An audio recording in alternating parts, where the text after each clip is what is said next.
Retornando da nossa segunda parte da sexta e última aula dessa matéria, Panorama do Novo Testamento, parte 2, onde nós lemos praticamente todo o Novo Testamento, né?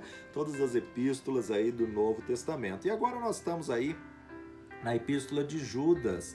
Esse Judas é irmão de Tiago, que escreveu a epístola de Tiago, que são irmãos de Jesus, filhos de Maria, de José, ao qual a palavra no original diz, nascidos do mesmo ventre materno. Então ele é o irmão do nosso Senhor Jesus Cristo. Olha só, Judas verso 1 e 2. Judas, servo de Jesus Cristo e irmão de Tiago, aos chamados queridos em Deus Pai e conservados por Jesus Cristo, a misericórdia e a paz e o amor vos sejam multiplicadas. E olha só que interessante também nós irmos lá para Mateus capítulo 13, Evangelho segundo Mateus, capítulo 13, verso 55, para você poder entender aqui. Não é este o filho do carpinteiro, e não se chama sua mãe Maria e os seus irmãos Tiago, José, Simão e Judas? Tiago e Judas está aqui nesse verso 55, que está falando dos nascidos do mesmo ventre. Marcos capítulo 6, verso 3, Evangelho segundo Marcos, capítulo 6, verso 3. Não é este o carpinteiro, filho de Maria, e irmão de Tiago, e de José, e de Judas, e de Simão? E não estão aqui conosco suas irmãs? E escandalizavam-se nele. Bom, a carta ou a epístola de Judas foi escrita para motivar os crentes a defender a pureza da doutrina e da vida cristã diante dos ataques dos falsos mestres. Judas também teve uma experiência com Jesus após a sua ressurreição. Então ele não é discípulo do Cordeiro. E com o propósito de que os cristãos não saíssem do trilho sem se desviar da fé, ele traz esse alerta resumido nesses 25 versículos. Uma carta muito interessante, porque num texto tão curto, traz aí algumas coisas tão profundas. Ele também foi um dos grandes líderes da igreja primitiva. O tema da carta é Batalha pela Fé. A palavra-chave, guardado. O versículo-chave é o versículo 24. Ora, aquele que é poderoso para vos guardar de tropeçar e apresentar-vos irrepreensíveis com alegria perante a sua glória. Ele que é poderoso. É possível viver imaculado, é possível apresentar-se imaculado. A carta de Judas também não foi destinada a uma igreja ou uma pessoa em particular, mas ela foi escrita para motivar os cristãos a defender a pureza diante dos ataques dos falsos mestres. Ela trata de apostasia, ela tem a ver com Timóteo, Pedro e Judas, né? Olha o verso 9. Mas o arcanjo Miguel, quando contendia com o diabo e disputava a respeito do corpo de Moisés, não ousou pronunciar juízo de maldição contra ele, mas disse: o Senhor te repreenda. É o único livro que vai falar sobre o corpo de Moisés. Ele trata de pecado, ele traz uma tremenda revelação incrível sobre Caim, sobre Balaão e sobre Coré, unificando aí a rebelião, unificando aí o pecado dos três, né? E verso 11, ai deles, porque entraram pelo caminho de Caim e foram levados pelo engano do prêmio de Balaão e pereceram na contradição de Corá, mostrando que a motivação deles era a ganância. É o único livro que vai falar da profecia de Enoque, trazendo aí coisas tremendas que no Gênesis não fala de Enoque, né? Profecia de Enoque, que foi dita 3.800 anos antes de Cristo, vai ser apresentada no livro de Judas, nos mostrando que ele era um tremendo estudioso e um profundo conhecedor aí da história, né? Mas a profecia da volta de Jesus com seus santos anjos, e também é um livro que ele vai citar os anjos caídos, e vai citar aí acerca que no final eles vão ser soltos, mas também é um livro que vai falar sobre a importância de orar no Espírito, porque orar no Espírito edifica a fé, né? Então vamos acompanhar a carta Judas, servo de Jesus Cristo e irmão de Tiago, aos chamados, queridos em Deus Pai e conservados por Jesus Cristo, a misericórdia e a paz e o amor vos sejam multiplicadas. Amados, procurando eu escrever-vos com toda diligência acerca da comum salvação, tive por necessidade escrever-vos e exortar-vos a batalhar na fé que uma vez foi dada aos santos. Porque se introduziram alguns que já antes estavam escritos para este mesmo juízo, homens ímpios que convertem em dissolução a graça de Deus e negam a Deus, único dominador e Senhor nosso Jesus Cristo. Mas quero lembrar-vos, como a quem já uma vez soube isso, que havendo o Senhor salvo um povo, tirando-o da terra do Egito, destruiu depois os que não creram. E os anjos que não guardaram seu principado, mas deixaram a sua própria habitação, reservou na escuridão e em prisões eternas até o juízo daquele grande dia. Assim como Sodoma e Gomorra e as cidades circunvizinhas, que havendo-se corrompido como aqueles e ido após outra carne, foram postas por exemplo, sofrendo a pena do fogo eterno. E contudo, também estes, semelhantemente adormecidos, contaminaram a sua carne e rejeitaram a dominação e vituperaram as autoridades. Mas o arcanjo Miguel, quando contendia com o diabo e disputava a respeito do corpo de Moisés, não ousou pronunciar juízo de maldição contra ele, mas disse: "O Senhor te repreenda." Estes, porém, dizem mal do que não sabem, e naquilo que naturalmente conhecem, como animais irracionais, se corrompem. Ai deles, porque entraram pelo caminho de Caim, foram levados pelo engano do prêmio de Balaão e pereceram na contradição de Corá. Estes são manchas em vossas festas de fraternidade, banqueteando-se convosco e apacentando-se a si mesmos sem temor. São nuvens sem água, levadas pelos ventos de uma para outra parte. São como árvores murchas, infrutíferas, 2 vezes mortas, desarraigadas. Ondas impetuosas do mar que escumam as suas mesmas abominações, estrelas errantes para os quais está eternamente reservada a negrura das trevas.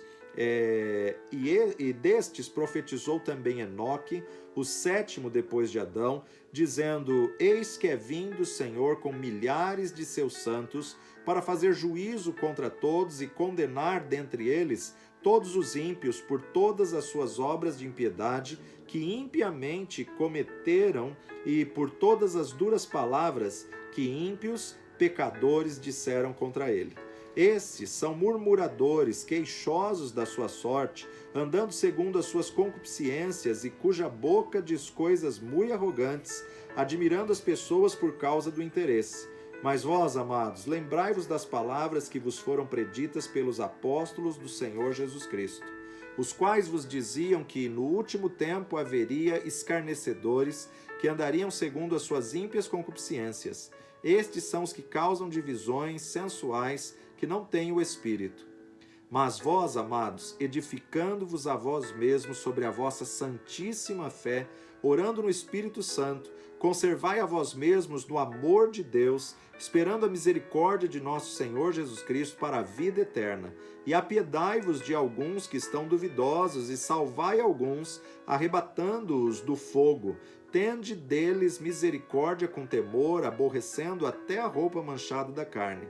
Ora, àquele que é poderoso para vos guardar de tropeçar e apresentar-vos irrepreensíveis com alegria perante a sua glória. Ao único Deus, Salvador nosso, por Jesus Cristo nosso Senhor, seja glória e majestade, domínio e poder, antes de todos os séculos, agora e para todos sempre.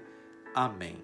Uma carta curta com 25 versículos, mas tão profunda. E vale dizer, olha só, verso 14. E destes profetizou também Enoque, o 7º depois de Adão, dizendo: Eis que é vindo o Senhor com milhares de seus santos para fazer juízo contra todos e condenar dentre eles todos os ímpios por todas as suas obras de impiedade que impiamente cometeram e por todas as duras palavras que ímpios pecadores disseram contra ele.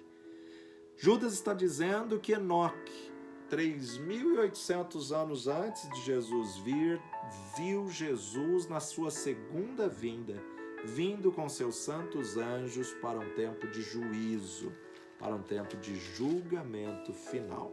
Que coisa interessante, uma carta que vale a pena estudar, meditar, degustar cada vírgula, cada palavra que está apresentada nessa carta.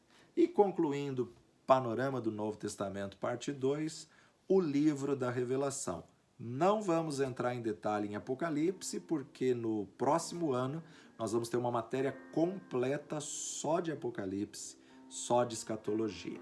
Apocalipse, no termo original da palavra, significa revelação. Foi escrito pelo apóstolo João, como já dissemos, que escreveu o Evangelho segundo João, primeira epístola de João, segunda epístola de João e terceira epístola de João. O livro de Apocalipse, o livro da Revelação, foi escrito na ilha de Patmos.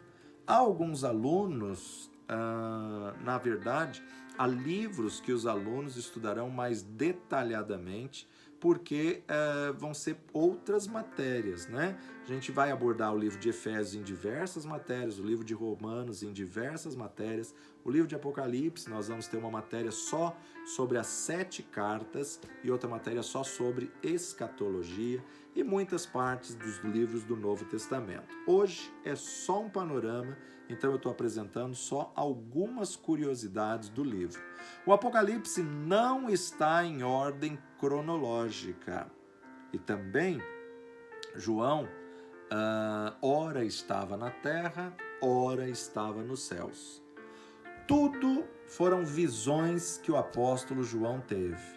Ele não saiu fisicamente da ilha de Patmos, mas em espírito ele tem uma visão e o Senhor diz, sobe aqui. Né? Então você vai ver que ora ele está vendo dos céus para a terra ou dos céus para os céus, e ora ele está vendo da terra para os céus, ora ele está vendo da terra para a terra. Então é interessante a gente observar que ele tem visões e experiências tão tremendas que tem hora que ele não vai suportar, ele vai desmaiar. O Apocalipse foi o último livro a entrar no cânon, porque por muito tempo os pais da igreja achavam que era um surto, mexeu com a cabeça, aconteceu alguma coisa com esse apóstolo depois que ele passou pelo tacho de óleo fervente, ele não devia estar em si, em sã consciência, ele deve ter tido algum problema. Então ele demorou um tempo para poder ser aceito pelas tamanhas atrocidades do juízo de Deus, da sentença e do que o Senhor vai fazer, né? Ele também não viu tudo em um dia. Deus foi dando por partes e ele foi pegando pedaços de pergaminho, papiro, ou foi escrevendo, enrolava, e quando alguém ia visitá-lo, leva isso para a igreja de Éfeso, leva isso para a igreja de Esmirna, leva isso para a igreja de Sardes, né? Então, ele tentava passar a mensagem, por isso que fica difícil a gente saber se ele está em ordem cronológica ou não. De repente ele vê a terra, então mostra isso que ele estava nos céus, e de repente ele vê os céus, isso mostra que ele estava na terra. Na terra, a tribulação, e nos céus, ele está vendo as bodas, o tribunal branco, o banquete, o mar de vidro. Ilha de Patmos, ela fica na costa da Ásia Menor, e na verdade, né, é provável que a data foi no ano 96 e outros dão como a data o ano de 70 a 95, tá? Então depende aí do comentarista, depende da Bíblia. O tema, consumação. Tudo vai se consumar, tudo vai se acabar. A palavra-chave, revelação.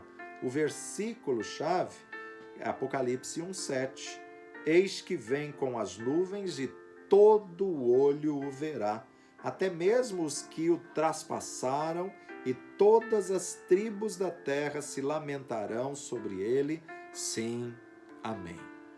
O livro vai tratar então a segunda vinda. Jesus vem. Interessante nós observarmos que Apocalipse significa tirada do véu, revelação, revelar, expor à vista, ou revelation, ou revelatione, né? Depende aí da língua, do idioma, a tirada do véu. Escatologia é muito mais do que Apocalipse, porque escatologia é a doutrina das últimas coisas, escatos, produto final, resultado do produto final, logia, estudo do resultado do produto final ou estudo das últimas coisas. Quando falamos escatologia, não é só Apocalipse. Apocalipse é uma das partes da escatologia. Daniel, 70 semanas, os outros profetas, Joel, também vai ter aí partes da escatologia, como o sermão de Mateus 24 e tantos outros textos de Paulo que vai somar com a escatologia. Apocalipse é cheio de figuras, símbolos, números. Algumas coisas estão sim na linguagem figurada. Agora, nós não precisamos entender o todo, porque à medida que o tempo for se aproximando, as escamas vão caindo dos olhos e nós vamos tendo entendimento. Precisamos ler as palavras deste livro, entendendo que Deus quer nos revelar alguma coisa. A Bíblia explica a própria Bíblia. O Evangelho segundo Mateus, por exemplo, ele tem 92 citações do Antigo Testamento. 92 citações do Antigo Testamento. A carta aos Hebreus, ela tem 102 citações do Antigo Testamento. E pasme, o Apocalipse, o livro da Revelação, ele tem 285 citações do Antigo Testamento. É o livro que mais tem citações do Antigo no Novo. No capítulo 3, a igreja não é mais citada, né? E vão ter aí vários setes no Novo, né? Mediante aí a palavra de Deus, 7 é o número da perfeição, 6 é o número do homem, né? Porque ele foi feito no 6º dia. Então você vai ver 7 selos, 7 personagens, 7 maldições, 7 trombetas, 7 taças, 7 novas coisas, 7 bem-aventuranças. Apocalipse 1, de 1 a 3. Revelação de Jesus Cristo, a qual Deus lhe deu para mostrar ao seu servo as coisas que brevemente devem acontecer, e pelo seu anjo as enviou e as notificou a João, seu servo, o qual testificou da palavra de Deus e do testemunho de Jesus Cristo e de tudo o que tem visto. Bem-aventurado aquele que lê e os que ouvem as palavras desta profecia e guardam as coisas que nela estão escritas, porque o tempo está próximo. Não é pelo conhecimento que se é salvo, né? Mas por uma revelação de que Jesus é o Cristo e você declara Ele como teu Senhor. A revelação mais importante da tua vida. Que dizem os homens que eu sou? O que você diz que eu sou? Foi o que Jesus perguntou aos seus discípulos. E Pedro diz, tu és o Cristo, Filho do Deus vivo. Pedro, não foi carne nem sangue quem te revelou isso. A revelação mais importante é quem Jesus é para você. Como Cristo, como vitorioso, como Rei dos Reis, como Senhor dos Senhores, como ressurreto, como juiz que vem para estabelecer a consumação de todos os tempos.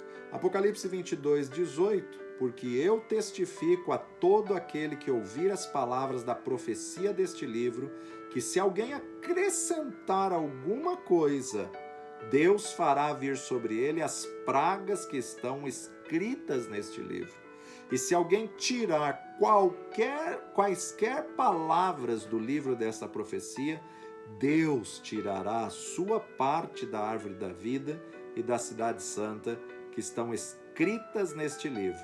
Aquele que testifica essas coisas diz, certamente cedo venho.